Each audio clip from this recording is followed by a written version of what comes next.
Actually, the snow right now is not abnormal at all. What we've seen over the past couple of years is that, snow can vary month to month, and over the past few winters, yeah, we've seen a lot of snow, but this year there's not much snow, but it's not by far the least amount of snow that we've had. 2006 had less snow, and as we would recall, in 2010 we had quite a bit of snow. So it's really not abnormal. It's just a global cycle working together.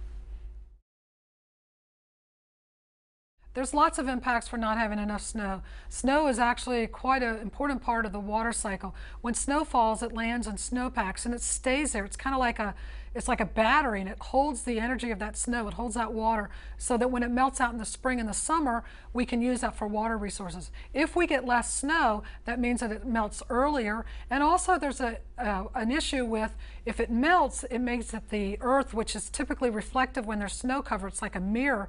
It allows it to absorb more heat. So we really want to have as much snow as we can for our normal cycles.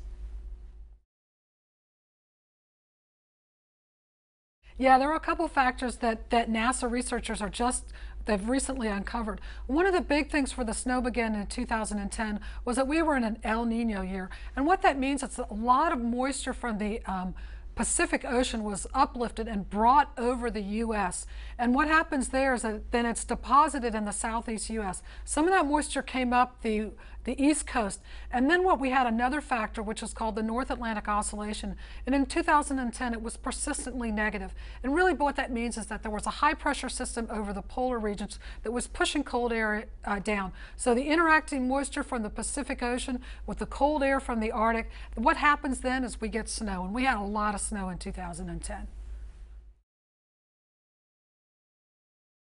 There's many reasons to study snow from space. I mean, sure, you can go out in your backyard, or you can use your radars to measure it from space. But over the oceans, there's no way to measure the snow.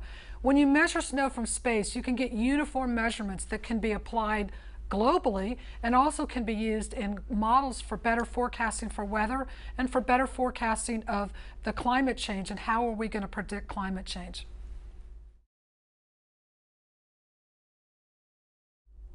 NASA's doing some great things right now to understand winter storm mechanics. We have a field campaign going on right now, which is in the January time period of 2012. We've got an aircraft called the DC-8, which many of you might have flown on, and I was actually on last week. And this aircraft is flying over the tops of the snow clouds over southern Ontario. And with it, we're also measuring some other information with other spiraling aircraft.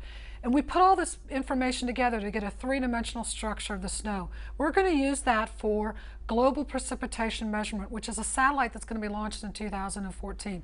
And this satellite is going to provide us everything from the heavy tropical rain you might see in hurricanes all the way through the snow. And the information we're getting right now is going to help improve those models and to help improve our forecasting in the future.